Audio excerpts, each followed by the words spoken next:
Kalau Anda berpergian ke pelosok-pelosok bumi-bumi yang dihuni oleh mayoritas muslim di Indonesia, di Malaysia, di Thailand, di India, di Pakistan, Bangladesh, bahkan sampai ke Eropa, sampai ke Amerika Selatan, coba kalau Anda bertanya kepada anak kecil saja, siapakah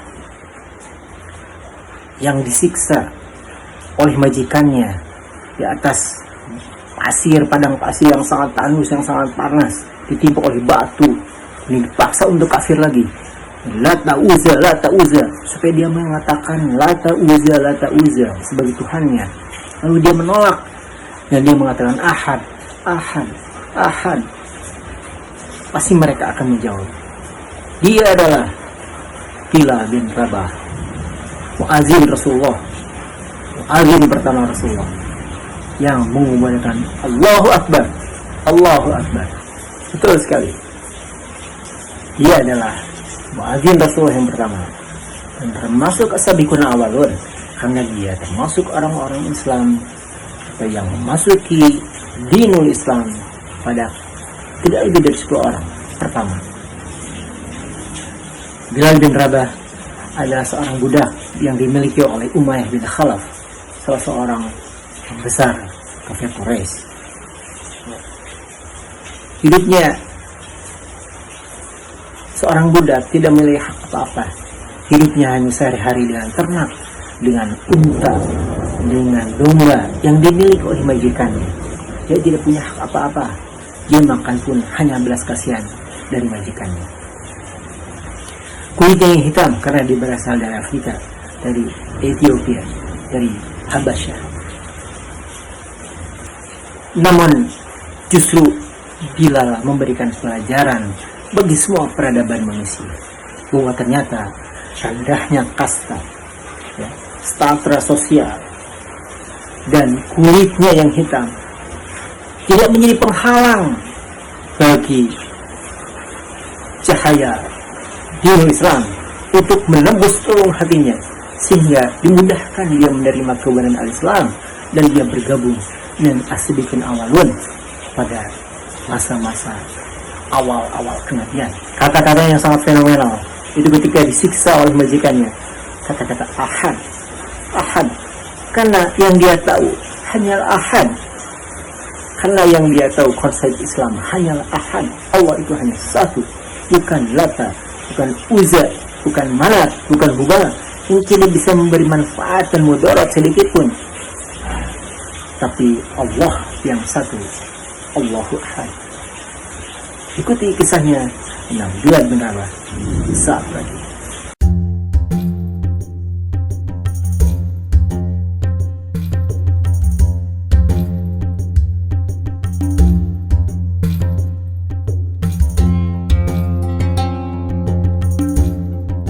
Innalhamdulillah nahmaduhu wa nasta'inuhu wa nastaghfiruh wa na'udzu billahi min syururi anfusina wa min sayyiati a'malina. May yahdihillahu fala mudilla lahu wa may yudlil fala hadiya lahu. Asyhadu an la ilaha illallah wahdahu la syarika lahu wa asyhadu anna Muhammadan abduhu wa rasuluh la nabiyya ba'dahu. Apabila disebutkan nama Abu Bakar, maka Umar akan mengatakan, Abu Bakar adalah pemimpin kita yang telah memerdekakan, pemimpin kita. Siapakah itu pemimpin yang dimerdekakan oleh Abu Bakar? Ya, dia adalah Bilal bin Rabah. Dan ketika disebutkan kalau dia adalah seorang pemimpin, maka air matanya pun bercucuran sambil menundukkan kepalanya. Dia mengatakan, dan kemarin saya hanya seorang budak. Begitulah apa yang dikatakan Bilal. Kulitnya yang hitam, kastanya yang rendah pada saat itu, yang hanya seorang budak dari tokoh kafir Quraisy yang kaya raya bernama Umayyah bin Khalaf, tidak menghalangi dirinya untuk menjadi seorang yang tinggi derajatnya di sisi Allah. Karena Allah sama sekali tidak memandang rupa dan bentuk tubuhnya. Innallaha la yanzuru ila suwarikum walakin yanzuru ila qulubikum wa a'malikum. Begitulah kata Rasulullah. Sungguhnya Allah tidak melihat dari rupamu, tapi Allah melihat amal dan hatimu. Sering Bilal dengar pembicaraan dari para tokoh-tokoh Quraisy itu tentang keberadaan Nabi baru. Didengarnya oleh Bilal betapa mereka, para pembesar-pembesar Quraisy itu mengakui akan kehebatan Rasulullah, mengakui akan kejujurannya, mengakui akan tinggi mulia akhlaknya. Kata mereka, sesungguhnya dia tidak gila, sesungguhnya dia tidak pernah kita dapatkan berbohong, dia itu orangnya jujur. Namun terpaksa ini kita fitnah ia dengan kata-kata bahwa dia itu seorang gila, bahwa itu seorang penyihir, untuk mencegah orang-orang agar tidak ikut agamanya. Begitulah yang Bilal dengar dari pembicaraan para pembesar-pembesar Quraisy. Suatu ketika mendapatkan Rasulullah di satu kesempatan dan menyatakan keislamannya. Sebagai asabiqun awal, orang-orang yang mula pertama masuk Islam, rendahnya pendidikan tidak menjamin bagi seorang untuk terhalang dari hidayah Allah. Dan buktinya para pembesar-pembesar Quraisy yang notabene mungkin secara pendidikan jauh lebih tinggi dari Bilal bin Rabah, tapi justru mereka enggan untuk menerima hidayah. Maka dalam waktu singkat pun tersebarlah berita-berita bahwa seorang budak yang dimiliki oleh Umayyah bin Khalaf itu sudah ngikut ajaran Muhammad. Maka Umayyah pun marah besar. Jadi sebagai majikan, Umayyah sangat malu dengan itu, dan akhirnya Bilal pun dipaksa untuk kembali kepada agama nenek moyangnya. Namun di sanalah justru kita melihat ketegaran seorang Bilal yang dulu hanya tunduk patuh kepada manusia karena dia posisinya hanya seorang budak. Tapi ketika itu dia tetap ajib, tegak, tidak mendengarkan apa yang disampaikan oleh majikannya. Dia tidak taati, dia cuek saja, tidak mau. Makanya langsung Umayyah menyuruh penggawa-penggawanya, para pengawal-pengawalnya, para algojo-algojonya untuk menarik Bilal dan menyiksanya di padang pasir yang sangat panas. Betapa ngerinya penyiksaan yang dialami oleh Bilal bin Rabah. Diterlentangkan ya di atas padang pasir yang sangat panas, matahari yang sangat terik, dipecutnya, dipaksa-paksa terus untuk mengakui Lata, Uzza, Manat, Hubal. Dan Bilal pun jawabannya hanya satu, Ahad, Ahad, Ahad. Masih kurang juga puas, ditindihnya badan Bilal dengan batu yang sangat besar ya, dihimpit badannya dengan batu yang sangat besar supaya dia kembali kepada agama lamanya. Dan dibuatlah skenario, ada algojo lain yang bilang, wahai Umayyah, kasihanilah dia mungkin tidak akan mungkin meninggalkan agama nenek moyangnya, sudah biarkan saja, gak usah disiksa, pasti dia akan kembali kepada agama kita dan menyembah Lata, Uzza, Manat dan Hubal. Dan seketika itu pula Bilal langsung menoleh pada orang yang berkata itu. Lalu dia bilang, Ahad, Ahad, tetap aja. Disiksa lagi, dipecut lagi, ditindih batu lagi. Dalam kondisi yang sangat mengenaskan seperti itu, dalam puncak ya, kepedihan siksaan yang dialami oleh Bilal bin Rabah, datanglah Abu Bakar. Kemudian kata Abu Bakar kepada algojo Umayyah, apakah kalian hendak menyiksa manusia hanya karena dia mengatakan Tuhannya adalah Allah? Biarkan dia, akan saya beli dia. Wah, dengan demikian Umayyah pun senang sekali. Kenapa? Karena bagi dia adalah beban memiliki budak. Dan akhirnya Umayyah pun mengatakan, silakan ambil dia, aku tidak membutuhkannya. Lalu Umar pun membayar ya, seandainya kamu menawar hanya satu ukiah pun akan saya berikan budak hina itu. Lalu kata Abu Bakar, dan seandainya kamu menawarkan lebih dari 100 rupiah pun, pasti aku akan beli. Sejak saat itu Bilal menjadi orang merdeka. Di sini kita bisa melihat bahwa Islam menghargai persamaan hak asasi manusia. Tidak ada budak, tidak ada majikan. Semuanya memiliki hak yang sama. Dan ketika Abu Bakar memerdekakannya, apakah Bilal menjadi budak Abu Bakar? Tidak. Abu Bakar memerdekakan Bilal. untuk menjadi orang yang merdeka, tidak menjadi milik Abu Bakar. Di sanalah pelajaran bahwa Islamlah yang pertama menggaungkan persamaan derajat manusia.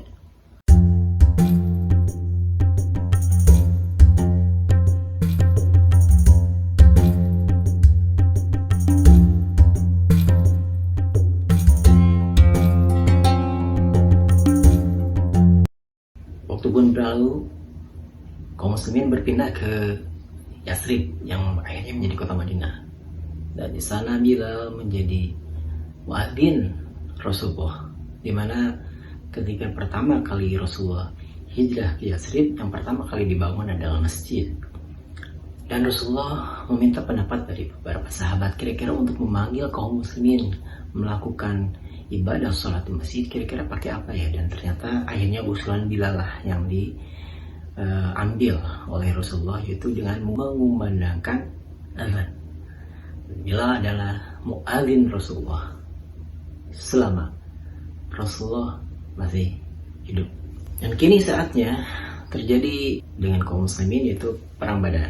Dalam perang Badar, slogan yang digaung-gaungkan oleh kaum muslimin adalah ahad, ahad, ahad. Di mana kata-kata itu adalah kata-kata yang diucapkan Bilal ketika ia disiksa oleh para Al-Ghazwa Umayyah bin Khalaf di kota Mekah. Dan tentu saja ini membuat getir ya Umayyah bin Khalaf, yang memang pada awalnya dia tidak ingin ikut peperangan ya. Namun karena diejek-ejek oleh sesama rekan-rekan ya, pembesar-pembesar Quraisy dengan memberikan pedupaan ya, yang biasa dipakai oleh wanita Mekah waktu itu, akhirnya Umayyah pun terpaksa ikut berperang ya. Terpaksa ikut dengan pasukan Quraisy ya, untuk menghadapi kaum muslimin yang sedang mencegat kafilah dagang Abu Sufyan. Dan ketika peperangan berkecamuk, Umayyah bin Khalaf itu sudah terancam terbunuh, dan akhirnya dia meminta perlindungan kepada sahabat Rasulullah Abdurrahman bin Auf. Dan Abdurrahman bin Auf pun akhirnya ya karena memang kasihan mungkin ya, akhirnya Abdurrahman pun memberikan perlindungan kepada Umayyah bin Khalaf untuk dijadikan tawanannya. Namun ketika itu Bilal melihatnya dan kata Bilal, "Hei, kaum muslimin, lihat dia, Umayyah bin Khalaf, penjahat kafirin." Begitu kata Bilal. "Aku tidak ridho hidup kalau dia masih ada." Namun kata Abdurrahman bin Auf, "Bilal, ini tawanan saya." "Tawanan apa? Ini perang, ini masih berkecamuk peperangan. Bagaimana mungkin dia bisa menjadi tawanan?" Gitu. Lain halnya kalau peperangan udah selesai, itu bisa jadi tawanan. Tapi kan ini masih perang, masih berkecamuk, gitu kata Bilal. "Wahai kaum muslimin, lihat, ini penjahat kafirin." Dan akhirnya kaum muslimin pun mengurumuni Umayyah bin Khalaf yang sedang berada dalam perlindungan Abdurrahman bin Auf. Namun akhirnya Abdurrahman bin Auf pun tidak bisa apa-apa melihat jumlah kaum muslimin yang memang siap untuk membunuh penjahat kafirin, yaitu Umayyah bin Khalaf. Ya, jadi ketika di Mekah Bilal disiksa oleh Al-Ghazwa Umayyah bin Khalaf, dan pada perang Badar akhirnya Umayyah bin Khalaf mati di tangan Bilal bin Rabah. Pembalasan yang sangat imbang ya. Peperangan ya kembali kepada kehidupan biasa. Bilal sebagai muadzin Rasulullah dan menjadi sahabat yang memiliki kedudukan tinggi ketika ada orang yang berusaha untuk ya mengejek lah, gurau-gurau gitu ya, mengejek dengan sebutan budak hitam gitu ya. Rasulullah pun langsung marah ya, marah kepada orang yang mengejek-ngejek gitu. Walaupun niatnya cuma main-main, tapi Rasulullah sangat marah ketika ada sahabat lain yang mengejek atau menghina Bilal bin Rabah. Ketika itu kalau tidak salah terjadi antara Abu Zar ya dengan dan Abu Zar langsung ditegur oleh Rasulullah.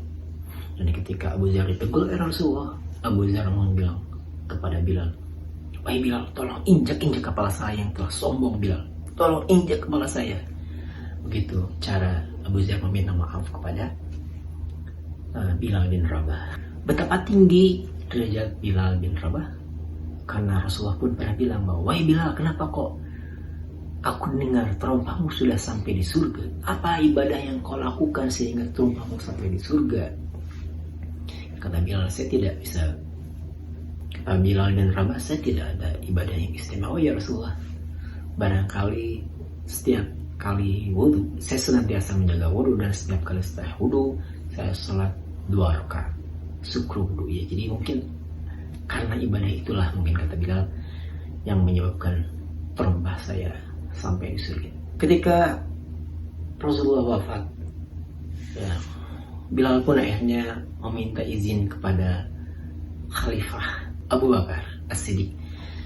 Kata Bilal kepada Abu Bakar, wahai Khalifah, izinkan saya untuk ikut berperang ke Syria dengan pasukan-pasukan kaum muslimin. Saya ingin syahid di jalan Allah, wahai Khalifah. Tapi Abu Bakar menahannya. Kata Abu Bakar, wahai Bilal, tinggallah di sini di Madinah. Kalau kau pergi, lalu siapa yang akan menjadi muadzin kami? Rasa-rasanya saya tidak akan menjadi muadzin lagi. Saya hanya akan menjadi muadzin Rasulullah saja. Tidak, wahai Bilal, kata Abu Bakar. Tetaplah di sini, jadi muadzin kami. Bilal menjawab, seandainya dulu engkau memerdekakan aku untuk kepentingan kamu, baiklah, aku akan tinggal di sini sebagai muadzin. Namun kemerdekakanku hanya karena Allah semata, maka izinkan aku untuk pergi berperang ke Syria beserta kaum muslimin. Ya sudah, Abu Bakar tidak bisa berbuat apa-apa lagi selain mengizinkan mengizinkan Bilal untuk ikut berperang. Akhirnya Bilal pun tinggal di Syria sampai akhir hayatnya. Umar bin Khattab datang mengunjungi Syria untuk bertemu dengan sahabat-sahabat di sana. Umar pun meminta kepada Bilal untuk azan di masjid. Pada sampai dengan kalimat Asyhadu anna Muhammadar Rasulullah, Asyhadu anna Muhammadar Rasulullah, Bilal pun tidak tahan ya, karena terbayang memorinya beserta Rasulullah ketika masih sama-sama di Madinah. Dan akhirnya suara pun berubah menjadi tangisan ya. Dan kaum muslimin pun yang di Syria saat itu, yang mendengarkan adzan itu pun ikut menangis semua. Dan yang paling keras nangisnya adalah Umar bin Khattab. Terbayang memori beserta Rasulullah ketika masih ada di Madinah. Ya, di bumi Syria ya terdapat makam Bilal bin Rabah ya. Jadi di sanalah bersemayam jasad kasarnya Bilal bin Rabah, muadzin pertama Rasulullah, yang menggaungkan moto Ahad yang digunakan oleh kaum muslimin saat perang Badar. Itulah dia kisah Bilal bin Rabah, lambang persamaan derajat manusia yang akhirnya menjadi bukti bahwa Islam tidak membeda-bedakan kasta, tidak membeda-bedakan rupa, tidak membeda-bedakan warna kulit. Semuanya sama di hadapan Allah. Yang membedakan hanyalah taqwa. Inna akramakum indallahi atqakum. Sebagaimana hadis Rasulullah, innallaha la yanzuru ila suwarikum walakin yanzuru ila qulubikum wa a'malikum. Sampai jumpa pada kisah yang lain. Assalamualaikum warahmatullahi wabarakatuh.